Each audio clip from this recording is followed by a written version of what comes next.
ಮಾಜಿ ಸಚಿವ ವೆಂಕಟರಮಣಪ್ಪ ನನ್ನ ಆತ್ಮೀಯ ಗೆಳೆಯ. ಉಪಮುಖ್ಯಮಂತ್ರಿ ಡಾಕ್ಟರ್ ಜಿ ಪರಮೇಶ್ವರ ಭಾವುಕ ನುಡಿ.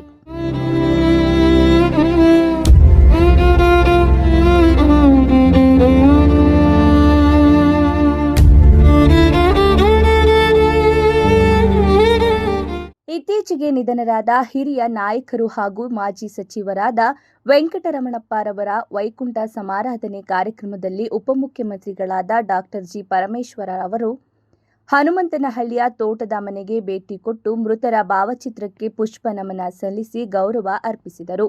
ಬಳಿಕ ವೆಂಕಟರಮಣಪ್ಪನವರ ಕುಟುಂಬದ ಸದಸ್ಯರನ್ನ ಭೇಟಿಯಾಗಿ ಸಾಂತ್ವನ ಹೇಳಿದರು.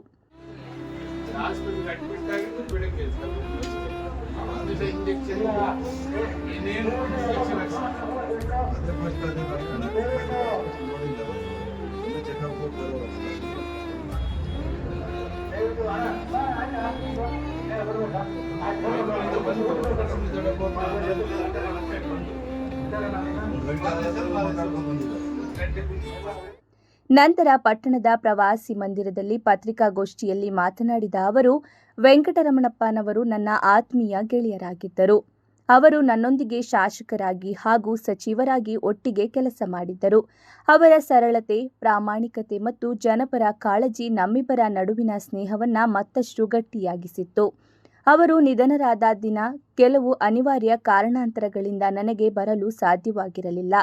ಆ ಕಾರಣಕ್ಕಾಗಿ ಇಂದು ಅವರ ವೈಕುಂಠ ಸಮಾರಾಧನೆ ಕಾರ್ಯಕ್ರಮಕ್ಕೆ ಖುದ್ದಾಗಿ ಆಗಮಿಸಿ ಶ್ರದ್ಧಾಂಜಲಿ ಸಲ್ಲಿಸುತ್ತಿದ್ದೇನೆ.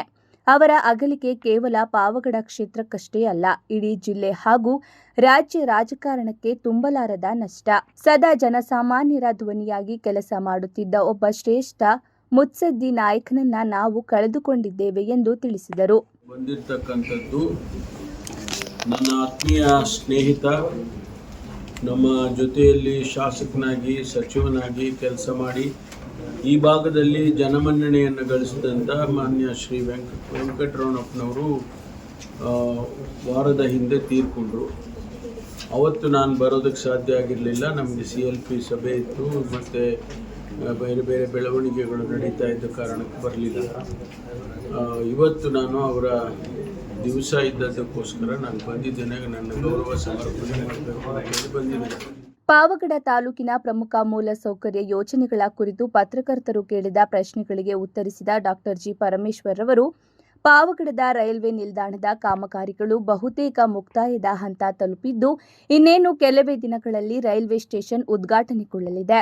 ಉದ್ಘಾಟನೆಗೆ ಮುನ್ನ ಬಾಕಿ ಇರುವ ಸಣ್ಣಪುಟ್ಟ ತಾಂತ್ರಿಕ ಹಾಗೂ ಸುರಕ್ಷತಾ ಪರಿಶೀಲನೆಗಳನ್ನು ತುರ್ತಾಗಿ ಪೂರ್ಣಗೊಳಿಸಲು ಅಧಿಕಾರಿಗಳಿಗೆ ಈಗಾಗಲೇ ನಿರ್ದೇಶನ ನೀಡಲಾಗಿದೆ. ತಾಲೂಕಿನ ಬಹುಭಾಗಕ್ಕೆ ಶಾಶ್ವತ ಕುಡಿಯುವ ನೀರು ಒದಗಿಸುವ ಯೋಜನೆಯ ಪ್ರಗತಿಯನ್ನ ಸರ್ಕಾರ ಸೂಕ್ಷ್ಮವಾಗಿ ಗಮನಿಸುತ್ತಿದೆ. ತಾಂತ್ರಿಕ ಅಡೆತಡೆಗಳನ್ನು ನಿವಾರಿಸಿ ಎಲ್ಲ ಹಳ್ಳಿಗಳಿಗೂ ಶುದ್ಧ ಕುಡಿಯುವ ನೀರು ತಲುಪಿಸುವ ನಿಟ್ಟಿನಲ್ಲಿ ಸಂಬಂಧಪಟ್ಟ ಅಧಿಕಾರಿಗಳೊಂದಿಗೆ ಶೀಘ್ರದಲ್ಲೇ ಉನ್ನತ ಮಟ್ಟದ ಸಭೆ ನಡೆಸಿ ಬಾಕಿ ಇರುವ ಕಾಮಗಾರಿಗಳನ್ನು ತ್ವರಿತವಾಗಿ ಪೂರ್ಣಗೊಳಿಸಲಾಗುವುದು ಎಂದು ತಿಳಿಸಿದರು. ಸಭೆ ಸಮಾರಂಭಗಳು ಅಥವಾ ರಿವ್ಯೂ ಮೀಟಿಂಗ್ಸಿಗಿಂತ ಬಂದಿದ್ದಿಲ್ಲ. ಆದರೂ ಕೂಡ ಬಂದಿದ್ದೀನಲ್ಲ ಅಂಥೇಳಿ ನಮ್ಮ ಈಗ ಕುಡಿಯುವ ನೀರು ಏನು ಭದ್ರಾ ಪ್ರಾಜೆಕ್ಟ್ನಲ್ಲಿ ಸುಮಾರು 2600 ಕೋಟಿ ರೂಪಾಯಿ ಖರ್ಚು ಮಾಡಿ ಭದ್ರಾ ಪ್ರಾಜೆಕ್ಟಿಂದ ಇಲ್ಲಿವರೆಗೆ ನೀರು ತಂದಿದ್ದೇವೆ. ಅದರಲ್ಲಿ ಸ್ವಲ್ಪ ತೊಂದರೆ ಆಗಿರ್ತಕ್ಕಂಥದ್ದು, ಅದರ ಬಗ್ಗೆ ಒಂದಿಷ್ಟು ಮಾಹಿತಿಯನ್ನು ಪಡ್ಕೊಂಡಿದ್ದೇವೆ ಮತ್ತು ನಮ್ಮ ಹೊಸ ಇರಿಗೇಷನ್ ಮಿನಿಸ್ಟರ್ ಗಮನಕ್ಕೆ ತಂದು ಅದನ್ನು ಸರಿಪಡಿಸಕ್ಕಂಥ ಪ್ರಯತ್ನವನ್ನು ಮಾಡ್ತೇನೆ. ಬೇರೆ ದಿವಸ ನಾನು ಬಂದು ಈ ಭಾಗದ ಶಾಸಕರ ಜೊತೆಯಲ್ಲಿ ಕುಳಿತು ರಿವ್ಯೂ ಮಾಡಿ ಈ ತಾಲೂಕಿನಲ್ಲಿ ಈ ಕ್ಷೇತ್ರದಲ್ಲಿ ಏನೆಲ್ಲ ಸಮಸ್ಯೆಗಳಿದ್ದಾವೆ ಅದನ್ನೆಲ್ಲ ಪರಿಶೀಲನೆ ಮಾಡಿ ಅದಕ್ಕೆ ಸೂಕ್ತವಾದಂಥ ಕ್ರಮ ತಗೊಳ್ಳೋದಕ್ಕೆ ಪ್ರಯತ್ನ ಮಾಡ್ತೇನೆ.